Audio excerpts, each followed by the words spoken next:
What is up, guys? I am the Ethanator with two A's, and today we have so much to talk about. Actually, there's a lot of things I need to talk to you guys about, and there's a lot of things I need to express, but I'm going to make this video as short and sweet as possible. But before I do that, we have a review, of course. What would a video be without a review?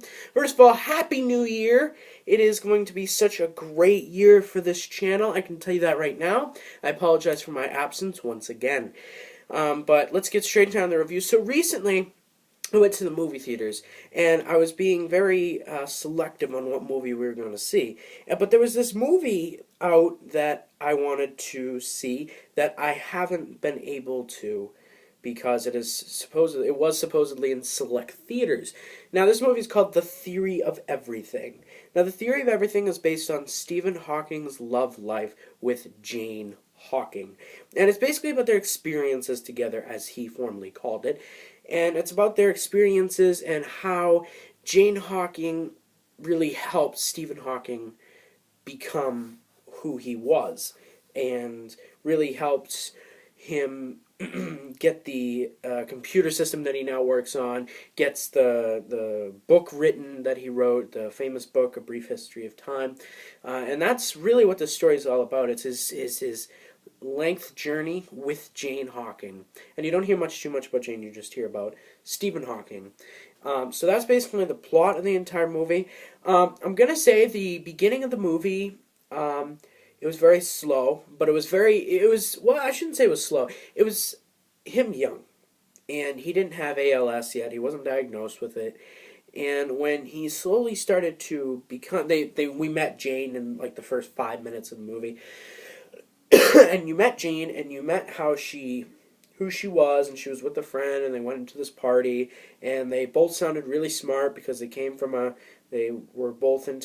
both went to Cambridge University, so they were both really smart, and they had great intelligence, but they were both going for two different things. And then soon, later on, like I'd say 20 more minutes in, Stephen Hawking gets diagnosed with ALS. And when he gets diagnosed with ALS, he's pretty much in shock, but he's not crying or upset or anything. He's just pretty much in shock that he has ALS. And the doctors gave him less than 2 years to live, which is pretty amazing to me. And then he continued to go on throughout. But this story was more like a love story than it was, because when you get through the film and you start to go into about the middle of it, they meet the music man who does church choir, and they really start. There's a little thing with Jane Hawking and him that you just don't see with Stephen Hawking and him, because she, of course, can't do anything with Stephen Hawking anymore. They can't do the same thing she wishes to do, so they kind of have that intermediate love that isn't it's very difficult for the both of them. And when it's very difficult for the both of them to really interact with each other physically, and pretty much mentally. So you start to see that love connection between I'm going to call him the Music Man because I don't know his official name, the Music Man and Jane Hawking, while Stephen Hawking is sitting over here in his wheelchair, and there's not really that much because he can't do that much. All he has is these theories of science in his head, and it's pretty amazing to me how that all occurs. But basically, that's a big plot of the story. Now, for my opinion and my basic review on this movie, the acting was phenomenal. I don't talk about acting enough. I don't talk about acting a lot, but when you look at acting, you must look at these people who portray these characters. And I forget his name, Edward Redmayne? Something like that. Does so well at portraying the legendary Stephen Hawking. He portrays him so well, and he does so good at this part. The woman who plays Jane Hawking is very good as well, but not as good as the person who plays Stephen Hawking. Now, this is confusing at times. the movie can be confusing at times, but you get the basic plot. This was too much of a love story for me. I felt like it was much more of a love story, like Stephen Hawking was having this love with Jane Hawking, and it was a love story from the beginning. You knew that when they first kissed, and you could see that it was going to flow like a love story, and that's exactly what happened.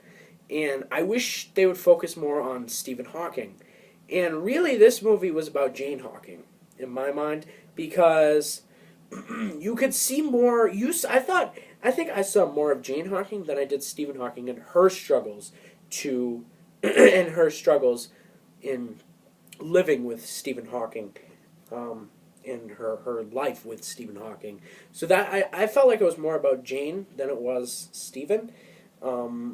And I wish it would have been more about Stephen than it was Jane. And I wish it would have been less like a love story and not more a scientific movie, like a sci-fi, because it's far from that. But a movie just based around him with his wife there, but not the focal point of the film. And that's exactly what she was. That's my one and only complaint about the movie. Other than that, it is terrific. It is such a terrific movie. The plot flows so nicely. The acting is terrific. Now, when you are in this movie and you watch this movie, you think, "Wow, these two are really cute together," and you go, "Oh no!" And it's just that type of movie.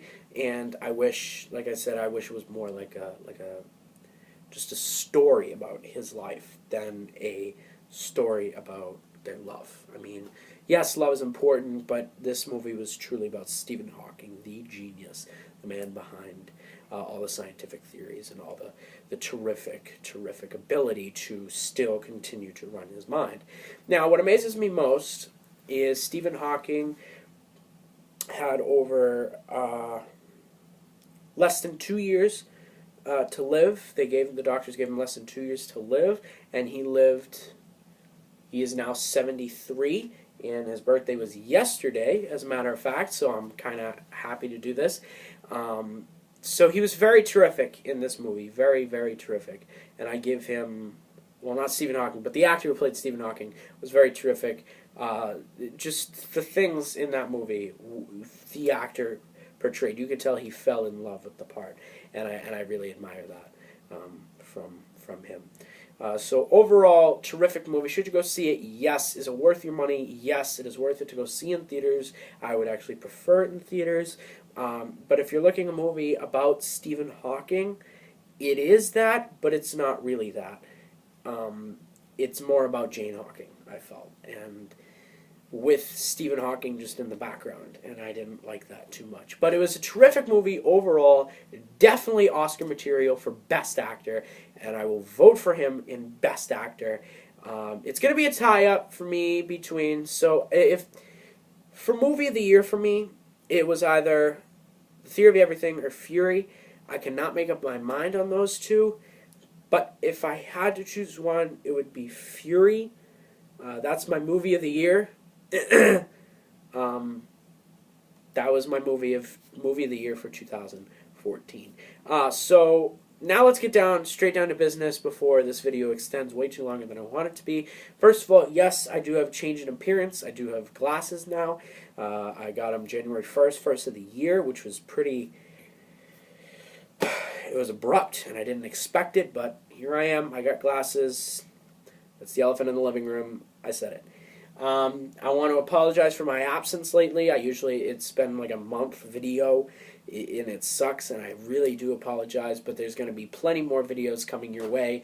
I promise. I want to thank Zombie X Jeremy for shouting me out in his very last video. Make sure you go subscribe to him. He is right now at 109 subscribers, but I suggest you go subscribe to him because he definitely has the potential of a very good YouTuber who puts in a lot of effort and time and who really loves what he does. And he does he does what I'm doing right now for you, and he loves it. And I continue to do reviews not only because I love my opinion, or not only because I love to give my opinion, but because of you guys. And I know we only have 40 9 subscribers or something like that, but they mean a lot to me. Thank you guys for watching my video. Thank you for watching this video. Make sure you go watch the Theory of Everything movie. Make sure you watch the Oscars that are in about a month-ish. I think they usually are held in February.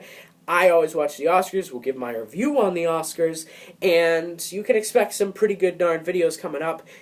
They won't be as long as this, but you can expect some pretty darn good videos. You can start expecting uploads from me. I will try and not make it a month, and if I do, I will give you a notice on my Facebook page. The link is in the description. Thank you guys for watching this video. I am the Ethanator with 2 A's, and I hope you guys have a very good day, week, month, the rest of your year, and I hope you guys made some very smart choices here in the world. And now you can see me close up with my glasses. Thank you guys for watching.